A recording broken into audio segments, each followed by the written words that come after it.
I share my colleague AOC's just absolute shock a few moments ago. If you roll back the tape, I saw something. I have worked in the federal government for over a decade, and I have never seen anyone object to a unanimous consent to put evidence into the record. Chairman, may I ask for a unanimous consent request, please?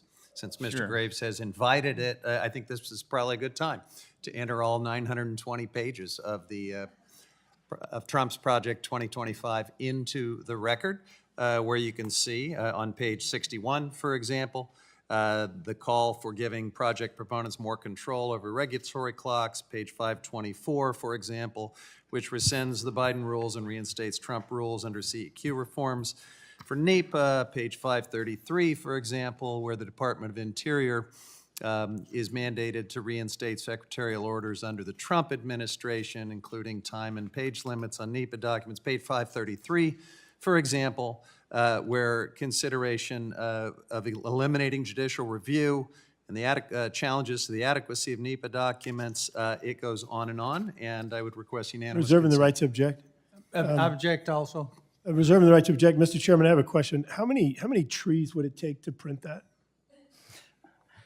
I'm just... And they didn't even print the secret fourth pillar that's their radical emergency orders for the first 180 days. It's a great question. So, Mr. Chairman, Withdraw. I think President Trump and his campaign has denied any dealings with 2025. Last night he said in the debate that he never has read it, nor does he want to read it.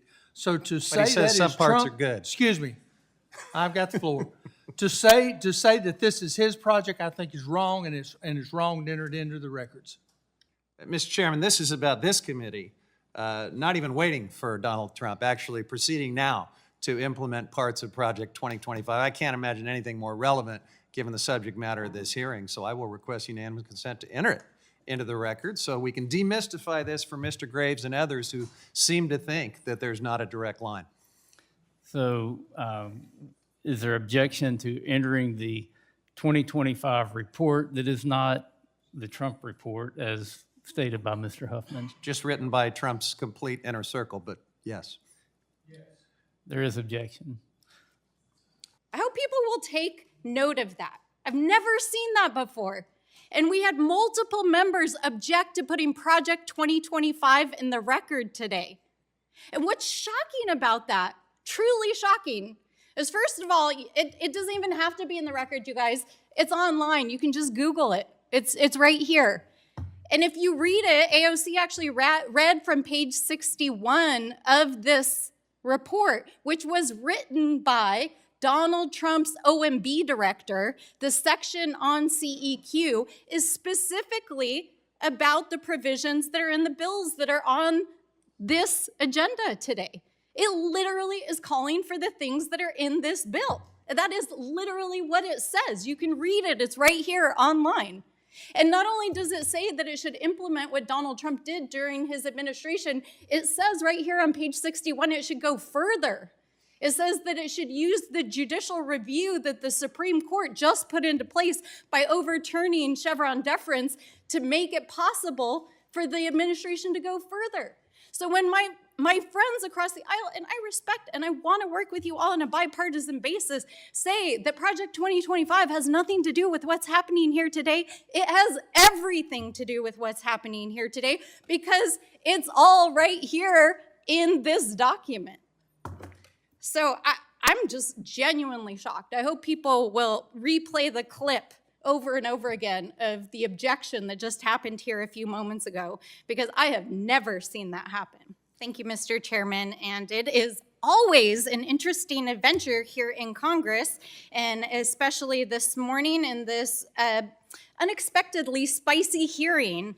You know, as a water resources professional, I spent my entire career working to make sure our communities have access to clean water and a sustainable future. So I was expecting to come into this hearing this morning to talk about NEPA, to talk about the importance of making sure that our communities have a seat at the table as we're developing infrastructure and decisions are being made on their behalf and with their consent. And, you know, I heard some conversation this morning about the need, obviously, for expediting infrastructure. We all support building infrastructure for our communities. That is why we passed a bipartisan infrastructure bill in the fall of 2021. But unfortunately, it was bipartisan, but many of the people in this room did not vote for it.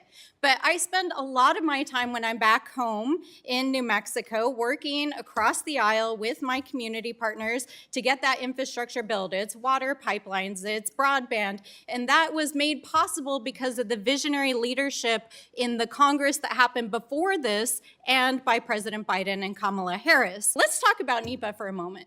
NEPA was put into place in the late 1960s. It passed and then was signed by President Nixon. It was signed and passed on a bipartisan basis. Now, I just heard a comment about how Democrats have broken trust over the Fiscal Responsibility Act.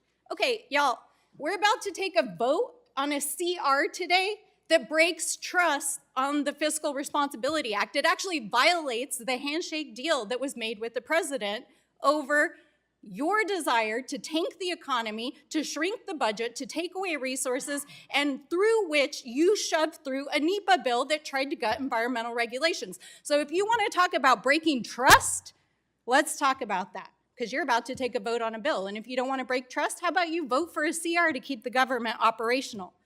But NEPA was put there as public trust to support our communities, because as Mr. Beard has pointed out in his testimony, our communities were systematically excluded across the country in opportunities for economic advancement, for meaningful jobs, and were often used in citing and putting infrastructure that not only did not benefit them, but directly harmed them. And that is why the Biden administration, and that is why the soon-to-be Harris administration includes consideration of cumulative impacts, because our communities deserve a chance to have a seat at the table. They deserve the opportunity to have economic development, and they deserve to have the opportunity to build a future that they believe in. And that's what this administration's about. It's about what the Democratic leadership of this Congress is trying to advance. It's what those of us on this side of the aisle are trying to do to help our communities. And I'm frankly just shocked by some of the rhetoric I hear around this dais today. You had a bite at the apple. You tried to tank our economy over it. You got what you wanted, and now you're back here asking for more? Well, our communities' lives are on the line. And with that, I yield back. Gentlelady yields back, and to clarify the record, Ms. Stansbury, I'm not sure if you were here when the Project 2025 report was accepted to the record. I think the objection was to something called the Trump Project 2025 report, which if you or Mr. Huffman or anybody else can produce that report, a legitimate report that's not been photoshopped, then we would probably more than likely unanimously accept that to the record too. Mr. Chairman, I respect that, and I have deep respect for you as well, but I think you can replay the tape, and that is not what was objected to, so thank you. We could argue about that, but we will move on. And for the record, Mr. Chairman, I've had Democrats object to my UC request last Congress when they were in charge. Yield back.